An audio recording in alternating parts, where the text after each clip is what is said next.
Hey guys, it's Maniac here, and I am bringing you the MP7 completion. And for those of you who do not know, my main goal is to complete all the submachine guns.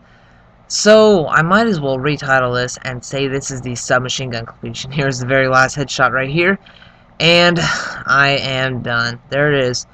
1,000 headshots with every single submachine gun, every single attachment used on every single submachine gun, every title and emblem, everything for every submachine gun. So, as you can tell, this is a very big accomplishment for me. I've been working on this since December 21st, back when I originally hit 10th Prestige, so it's been a long time, almost 6 months. So here we are. Let's just look at the titles and emblems. Here are the 5 MP7 titles. We have 1,000 headshots, 250 headshots, 500 kills, 2,500 kills, and all the proficiencies.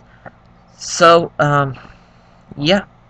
Now, this did take a long time, so this was a little difficult to use. But here are the 2 emblems, the 1,000 kills and the 500 headshots. So that's the golden call sign.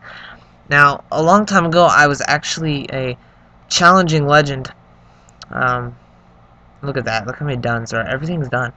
I challenged Legend that he thinks he could have completed his MP7 before I completed everything. And, well, he supposedly completed this a while ago. 3 days ago he said he finished his MP7, which I doubt, but whatever. I'm still happy. I finished everything 100% and I'm done. So, for those of you who are curious, no, I'm not going to move on to the assault rifles and stuff. It's just a little too much work. It's pretty much impossible to do before Black Ops 2 comes out. So, also, let me just point out to you guys that the submachine gun completion will not just go, like, without notice. I'm going to upload a special video, and it's out of map on Hard Hat on the 16th, so you can go ahead and expect that. It's a great out of map, probably the best out of map on all of MW3.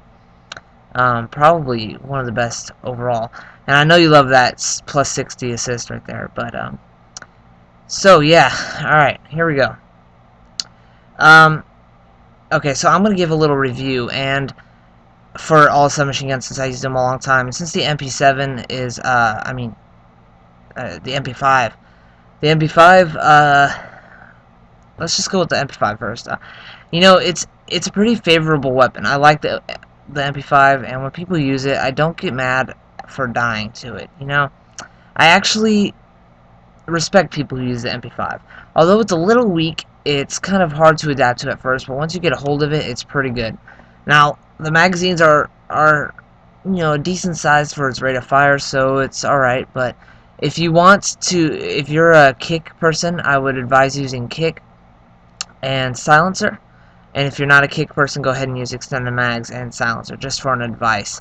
The reloading is quick, and of course it's a submachine gun, so you run pretty fast. Now, the recoil is pretty good too. And next up is the UMP45, which is my personal favorite. The UMP45 has a slight recoil. It's kind of like bouncy around the screen rather than just going straight up. But, I like it, and it's supposedly the most powerful out of all the submachine guns. I wouldn't say it's the most powerful, but I looked at a chart today, and it actually has the most power out of all the submachine guns. So I can only see if it's newbie with rapid fire. Now, for attachments and proficiencies, I will advise the same thing that I said with the MP5. Kick and silencer, and if you're not a kick person, go ahead and use attachments, silencer, and extended mags. So yeah, okay. Next up is the PP90. For the UMP also, by the way, its reloading is just as fast. Now, for the PP90, going to the reloading scale, it's probably the slowest reloading out of all the submachine guns, I'd say, when you have to do the full reloading thing, because you have to pull that little thing in the front. But, it's obviously, I would say this is the strongest submachine gun out of all of them. And before I get in depth with the PP90, let me just point out that look at in the gameplay right here, I'm actually 2 away from a Juggernaut. And I'm doing the assault challenges, so I'm 1 away from a Juggernaut now. I'm like, oh my gosh, Alright, I need this. I'm like, okay, here he is, here he is. I have low ammo. Alright, gonna take him out. Ah, shit, he's in Dead Man's Hand. Run, run, run! Oh, what the hell? Oh, come on. Now, like, if I was to get around the side of that thing, he would have suicided. It wouldn't have got me. Then I would have got my Juggernaut. But nope, this game, this lovely, lovely game. But anyways, the PP90, let's see, what can I say about the PP90? Okay, the PP90, I'd say, is the strongest weapon, strongest submachine gun over the UMP. Its reloading is the slowest, and its rate of fire is crazy. Now, the stupid part about this is not only is its rate of fire crazy, but it has a low recoil to go with it. So it's kind of stupid game design to do such thing, but it happened. So yeah. Now, if you want to, what I would use would be just silencer and kick, but if you want to go newbie, extended mags and rapid fire. And that's pretty newbie, and I don't encourage newbiness, but, you know, people are going to be newbie no matter what you do. So, that's that. Okay, so let's see, what's the next submachine gun? The next one is the P90, and what I have to say about the P90 is that it's probably my least favorite weapon. It was probably my least favorite submachine gun to use. I just realized that right now. Yeah, it was probably my least favorite one. The P90 pisses me off because it's known for its huge magazines, and its magazines carry like 50, I think it was, in a regular one, which is like almost extended mags on a regular submachine gun, so it's crazy. So 50 shots in one magazine is crazy, but it also has low recoil, and just the sound of it kind of pisses me off. And you know, it's really annoying when you have like a PM9 or something, and you're going against it, and you're just like shooting, and then you turn the corner and you hear that noob spraying at you still. You hear that still going on, and you're like, oh my god, stop shooting, please, I want to die. The P90 can shoot forever. It's like an LMG, but, yeah, okay, so let's see what else. Alright. Yeah, also the P90 has a very quick reloading, I'd say, and its low recoil makes it up for its, you know, stuff, but, I would put silencer on this. I'm not really a silencer person. Until MW3 came out, I started putting silencers on everything. I used to never use them once. Never, ever, ever. And I started using them like crazy. Now, this gameplay is going to end right here, and we're just going to go into a different gameplay. So, you know, just to kill time and stuff. So, hopefully you can bear along with that. So, yeah. Okay, next up is the PM9. And what we have to say about the PM9 is that it is known for its obvious, huge amount of recoil. Its recoil is crazy. And I think I can pretty much say, by the way, look how stupid this game is. It says I grew a level even though I've been Tense Prestige 80 for 6 months. Anyways, the PM9, I'd say it has the most recoil out of anything I've ever seen on Call of Duty. Although, I didn't really get to play MW2 too much, but I don't know, the Mini Uzi has a lot of recoil, but I think the PM9 tops it the most, for primaries, that is. G18 is pretty high too, but anyways, the PM9 has a higher amount of recoil, and it's pretty crazy.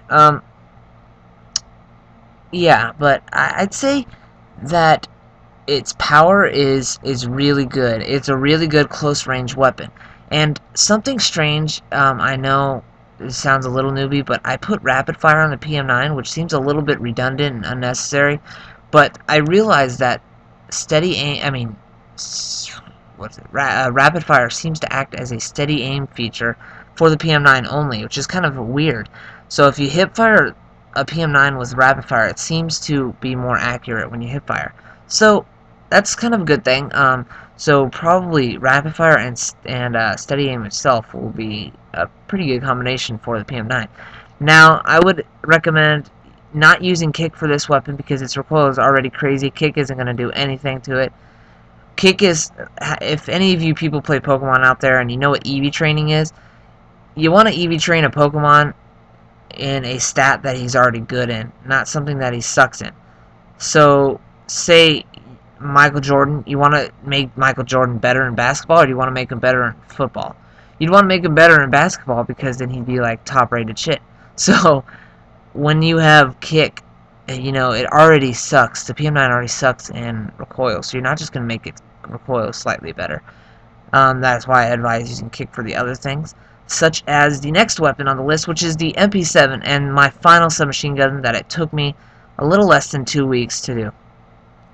Now, the MP7 is known for its crazy good recoil, which is a good reason to use kick on it. It pretty much perfects it and makes it its best possible thing you can do with it. Now, the MP7's power is really good, but it seems to lag shoot a little bit when it's lacking the silencer. I don't know if it works like that on Xbox and PS3 or PC, but I know it does on Wii, so I'd advise you, if you're playing on Wii, to throw on a silencer on that, or to make up for the silencer and use rapid fire. Whether that sounds a newbie or not, I don't care. I'm finished, so I'm happy. The MP7 is a really good weapon, but if you're planning on using rapid fire, I say do not use kick, because rapid fire makes the MP7 have recoil. So you might want to, it's either rapid fire or kick, either one. If you're going to use kick, throw a silencer on it. If you're not going to use kick, throw a rapid fire on it. So yeah. Now, that's pretty much all I can say for these submachine gun reviews, guys. Hopefully you enjoyed this. I used each of them for a minimum of 2 weeks. The MP7 took 12 days total. This is the 12th that I'm recording this, and you're seeing this on the 14th. So it took 12 days to finish the MP7. It took 14 days for the PM9, 20 days for the UMP is what I remember, and like a month for both the PP90 and the P90, and I can't remember the MP5. I think the MP5 was like 22 days or 18 days, I think is what it was. But you can go ahead and check the completion videos that are listed in the description below for every other submachine gun that I posted. Hopefully you guys enjoyed this video. Stay tuned on the 16th, which will be the epic out of map on hard hat. Hopefully that gets a lot of views. It's a really good out of map. It's amazing out of map, and half of it was found by me, so I know that's not too common these days. But that's pretty much all I can say, guys. Hopefully you enjoyed this video, and that's it. Arrowcard Maniac out.